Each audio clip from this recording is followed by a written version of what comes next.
تو اس کے لیے عبادتیں کرنی ہوں گی، اس کے لیے انشاءاللہ بھرپور اچھے انداز میں روزے رکھنے ہوں گے. یاد رکھیے باطنی روزہ بھی رکھنا ہوگا. فقط ظاہری روزہ بھوک پیاس تو ہم نے کھانا پینا تو چھوڑ دیا، مگر اب ٹائم پاس کرنے کے لیے ٹی وی دیکھا جا رہا ہے. آنکھوں کا روزہ ہو کہ آنکھیں بدنگاہی نہ کریں، کانوں کا روزہ ہو یہ کان بری بات نہ سنیں، زبان کا روزہ ہو یہ زبان بری بات نہ کہے، ہاتھوں کا روزہ ہو یہ ہاتھ کسی پر ظلم نہ کرے، پیروں کا روزہ ہو یہ پیر برائی کے اڈے کی طرف نہ جائیں. میرے پیارے اسلامی بھائیوں، اگر ان اعضاء کا روزہ ہوگا تو صحیح معنوں میں روزے کی حلاوت ملے گی، دل میں رقت طاری ہوگی. پیارے اسلامی بھائیوں، چونکہ ماہ مبارک کی آمد ہے، یہ تو رحمتوں، برکتوں اور صلہ رحمی کا مہینہ ہے.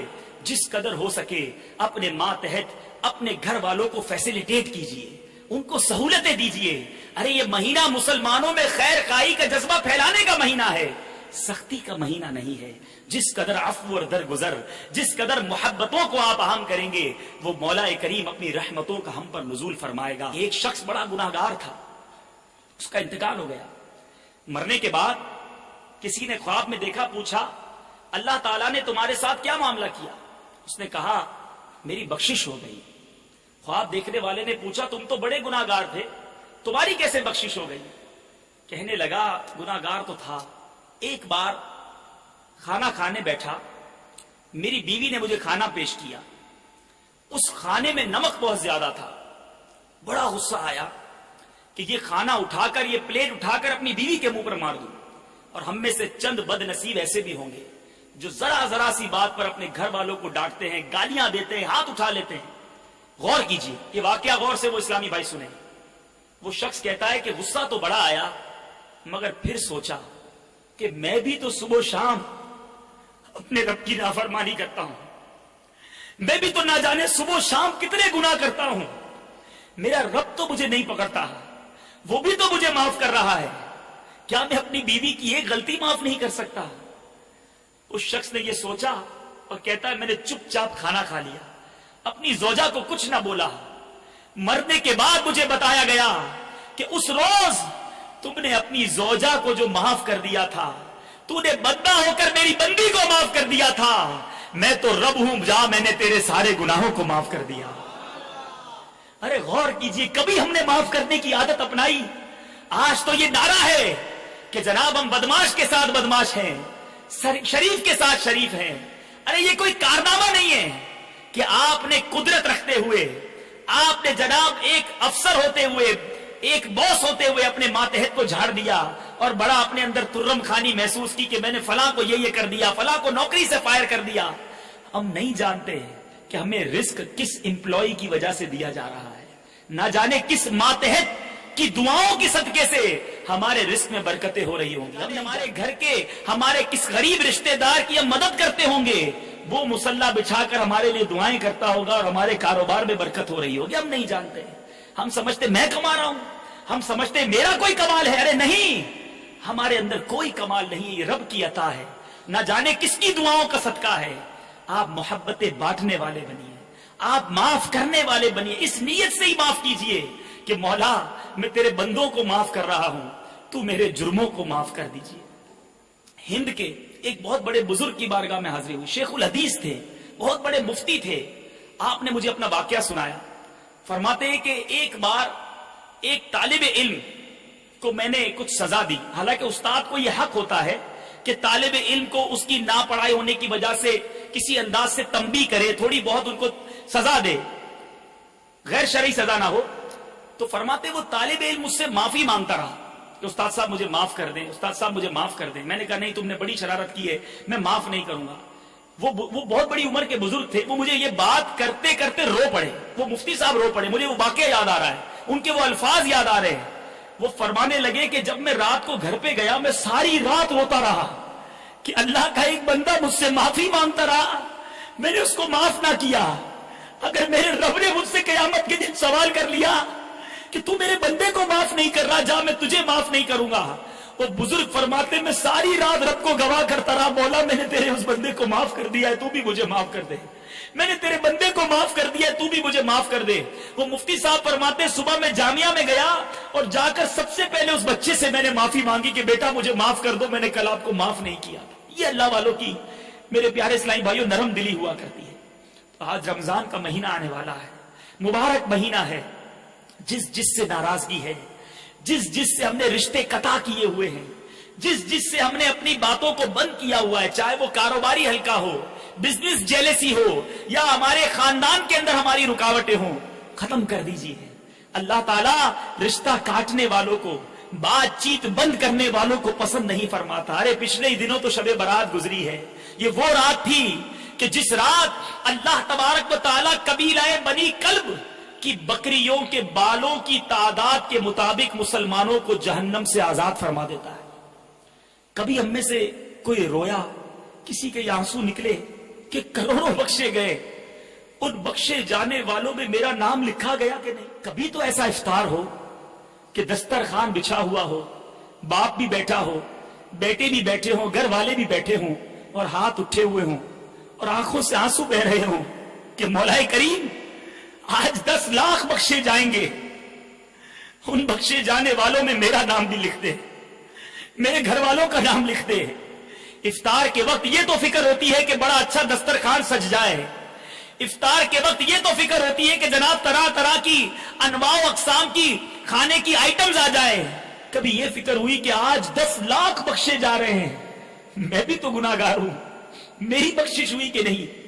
اور پھر ماہ رمضان میں جب جمعرات کی رات آتی ہے, جمعہ کا دن آتا ہے, تو اس دن اللہ تبارک و تعالی ہر لمحے, ہر گھڑی 10 لاکھ گناہگاروں کو جہنم سے آزاد فرماتا ہے. اور جب چاند رات آتی ہے, مولا کریم فرشتوں سے پوچھتا ہے, اے فرشتوں, اس مزدور کے بارے میں کیا کہتے ہو جس نے مزدوری پوری کی؟ فرشتے عرض کرتے مولا اس کو پورا اجر ملنا چاہیے, پوری مزدوری ملنی چاہیے.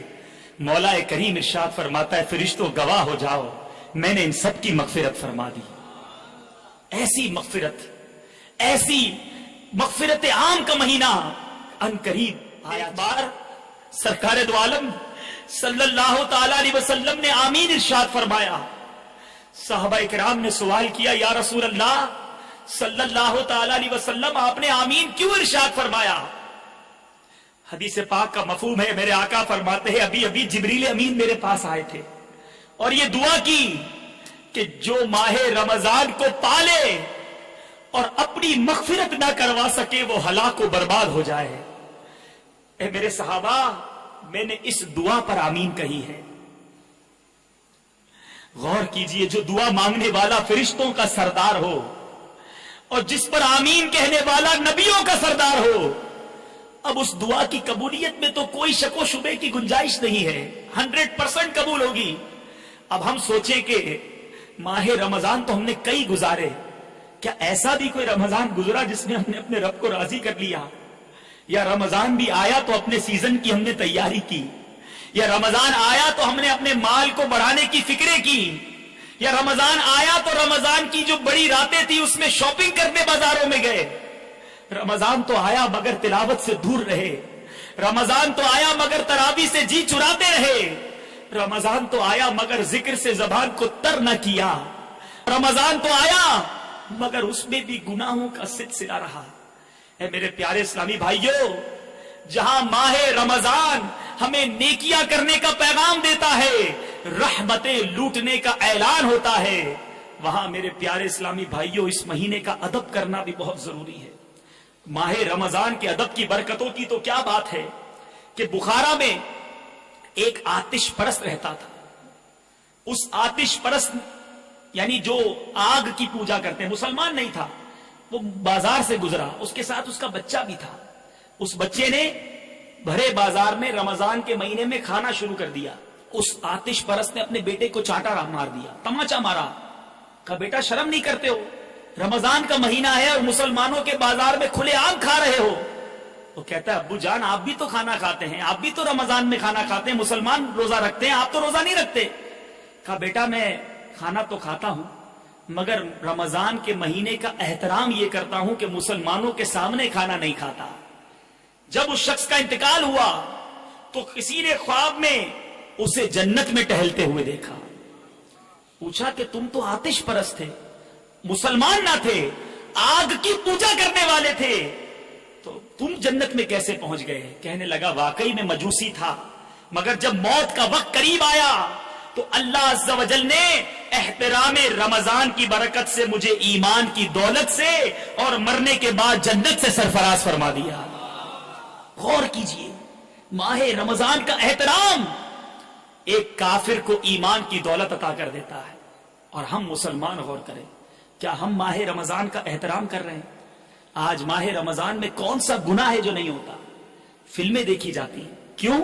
ٹائم پاس نہیں ہوتا. معاذ اللہ میوزک سنا جاتا ہے کہ جناب روزے کے اندر ٹائم پاس نہیں ہوتا تو میوزک سنتے ہیں. رمضان کے اندر جھوٹ بولا جاتا ہے, رمضان کے اندر فالتو وقت ہوتا ہے تو غیبتیں کی جاتی ہیں, رمضان کے اندر مسلمانوں کو دھوکہ دے کر اپنا مال بیچنے کی کوشش کی جاتی ہے, مالوں کا دام بڑھا کر اپنی کاسٹ زیادہ بتائی جاتی ہے. کاروباری لوگ ہیں میرے سامنے, اور آپ جانتے ہیں کہ کس طرح کے ٹیک استعمال کیے جاتے ہیں کہ جناب ہمارا پڑتا ہی یہی ہے.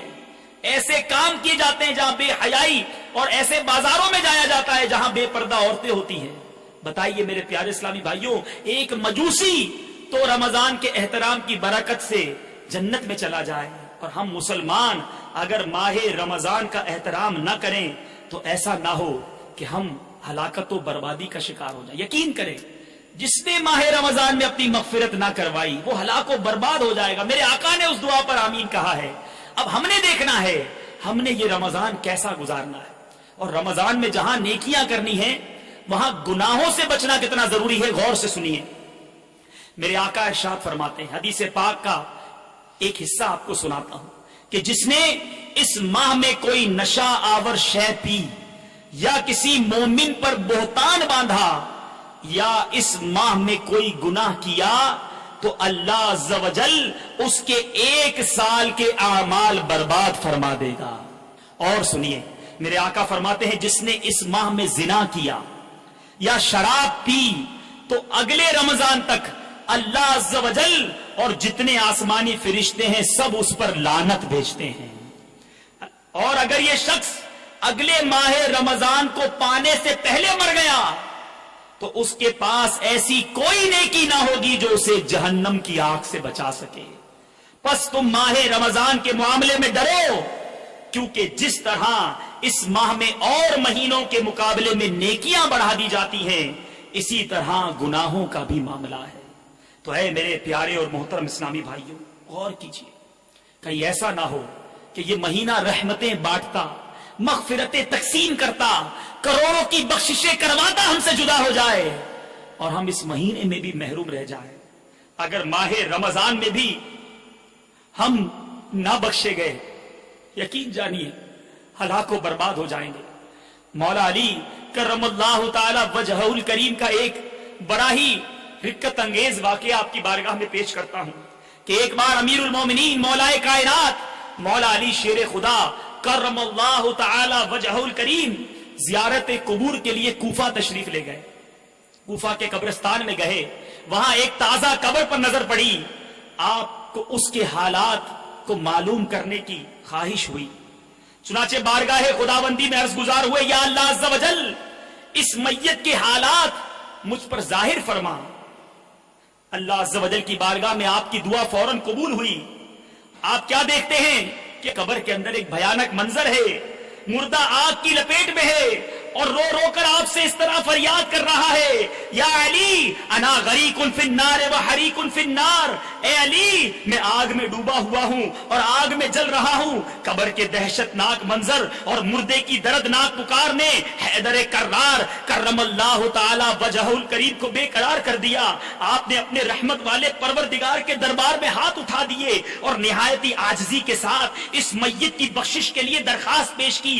غیب سے آواز آئی, اے علی آپ اس کی سفارش نہ فرمائیں.